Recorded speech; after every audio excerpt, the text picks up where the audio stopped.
سلام. یه چیزی خیلی دوست داشتم راجبش صحبت کنم.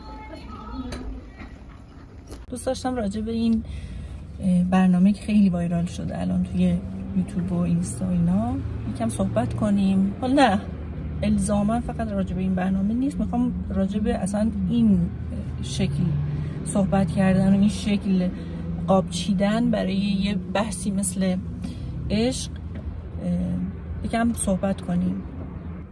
خب همتون مطمئنا دیدیم، منم نمیگم ندیدم، 100% دیدم، نگاه کردم. حالا به یه شکل کلی که ببینم اصلا بحث این شو چیه و داره چی میگه، در اون حد منم نگاه کردم، دیدم و به خاطر این میخوام راجعش صحبت کنم، چون کسی که اینو ندیده باشه اصلا نمیتونه راجعش صحبت بکنه به نظرم.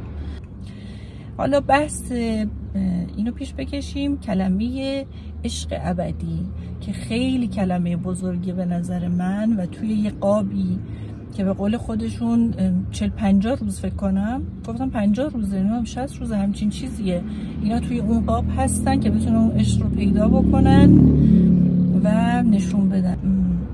این چیز نمایشی که ما الان داریم میبینیم متاسفانه اصلا به نظر من عشق نیست، یه شویه که فقط میخواد پول در بیاره. خب ما از اونجایی که نمیخوام اصل برنامه رو خیلی نگاه کنم، ولی خب یه حرکاتی که مثلا انجام میشه، اول اینکه شخصیت ها اکثرا شخصیت های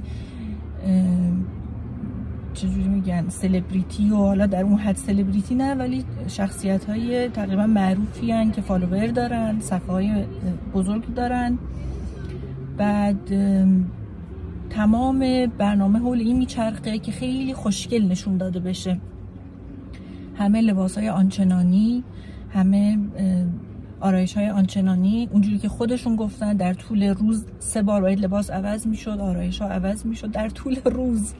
خیلی این جالبه برای من که تو بتونی در طول روز مثلا 3 بار 4 بار آرایش لباس. تو زندگی واقعی واقعا مگه این هست؟ یعنی تو در طول روز یه روز بخوای بری بیرون و بیای، حتی مثلا با پارتنرت هم دیت داشته باشی یا قرار داشته باشی، هر چیزی، واقعا میتونی 3 بار 4 بار لباس عوض کنی، 3 بار 4 بار مثلا آرایش رو عوض بکنی و این خیلی چیز خنده‌داری به نظر من و این شو بودنش رو نشون میده. چون عشقی که واقعی باشه صبح خوابالود چشای پف کرده و مثلا عکس میدی و طرف 2 ساعت قربون صدقت میره، اینو میگن عشق واقعی، که تو رو با هر شکلی دوست داشته باشه، نه اینکه حتما الزاما تو باید این قیافه خیلی درجه 1 و بدون نقص رو داشته باشی و اون طرف بگه وای این چه مثلا کیس خوبی بود و تو از همه برتر باشی. نه، و هر کسی به نظرم با اون تفاوتشه که قشنگه. تو نمیتونی انتظار داشته باشی یه آدم 100% کامل باشه و جالبترش این که طرف یکی میاد انتخابش میکنه، یه مدت نگهش میداره، یکی بهتر میاد میره اونو انتخاب میکنه.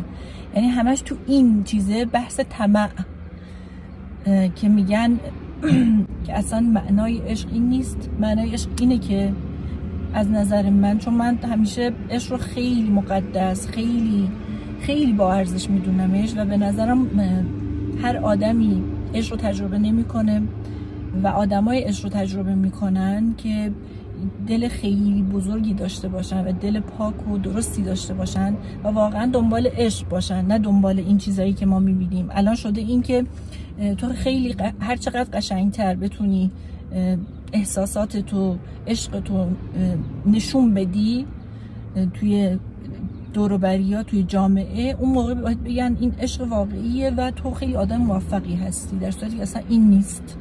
اصلا عشق واقعی توی فضای مجازی و شو اینا نیست، واقعا توی اینستاگرام نیست. ما همیشه داریم اینو میگیم، اینم میشنویم.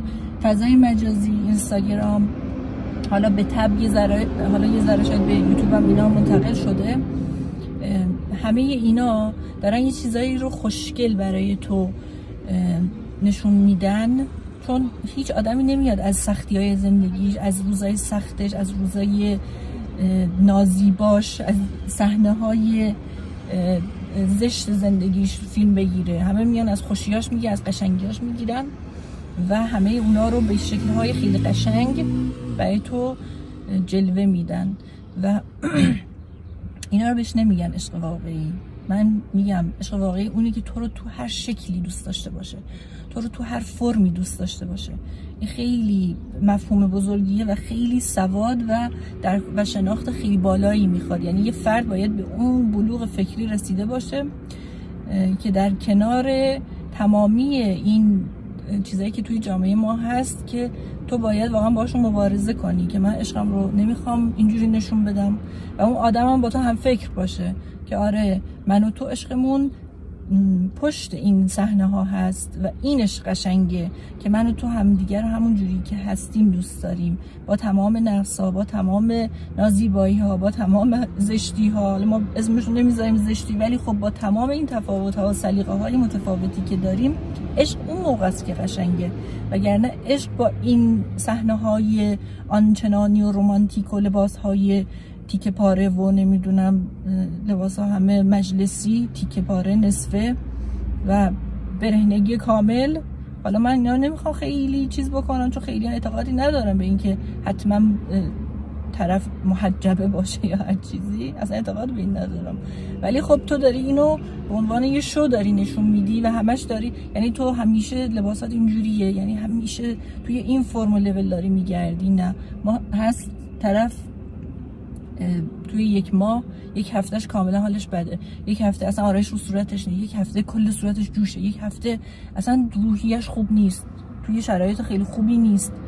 خب تو باید اون لحظه ها رو ببینی، تو باید اون فرم ها رو نگاه بکنی، چون زندگی تو اونا خلاصه میشه. زندگی همش روزای خوب نیست که، همش 100% عالی نیست که. زندگی تو این نقص و بالا پایینی هاست که میشه زندگی، میشه قشنگی.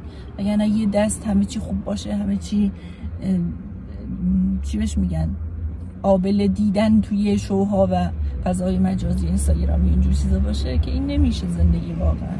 و همه ما خودمون اینا رو میدونیم و بهتره واقعا خودمون رو گول نزنیم، نه خودمون با اونا مقایسه بکنیم، نه اونها رو بکنیم الگو که از اونها چیزو یاد بگیریم، بگیم خب پس ما هم اگه رفتیم توی رابطه اینو بگیم.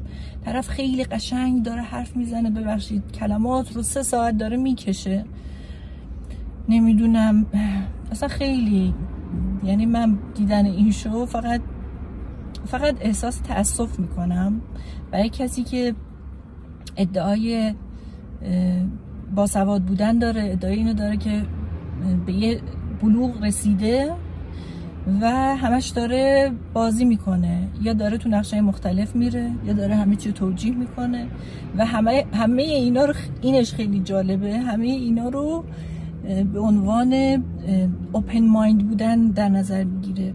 فکر کنم اینها دیگه یه چیزاییه که باید با فکر باز باهاشون مواجه بشیم. نه عزیز من، واقعا اینا فکر باز نیست، ببخشید. هرزگی رو نمیگن فکر باز، چه مرد چه زن. هرزگی اسمش فکر باز نیست واقعا. چارچوب نداشتن بهش نمیگن فکر باز.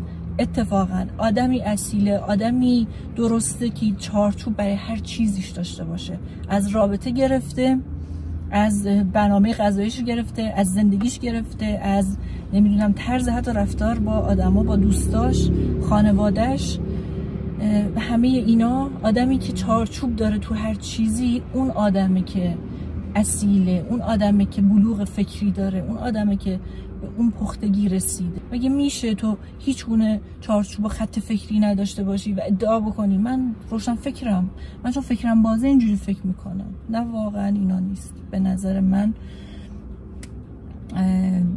عشق به اینا نیست. عشق به اینه که تو توی بدترین و بهترین شرایط بتونی دووم بیاری، بتونی موندگار بشی، بهتر از دوست دخترت و دوست پسرت هم ببینی، ولی از لحاظ شخصیتی، فکری، قیافه‌ای، هر چیزی در نظر بگیری، بگی این آدم اونیه که من میتونم باهاش زندگی خوبی بسازم، رابطه خوبی بسازم. و ما میدونیم از هر آدمی بهترش هم وجود داره. هیچ آدمی نمیتونه بگه من بهترینم، چون آدما مثل این 5 تا انگشت هر کدوم متفاوتن، هر کدوم یه شکلن، یه سبکن.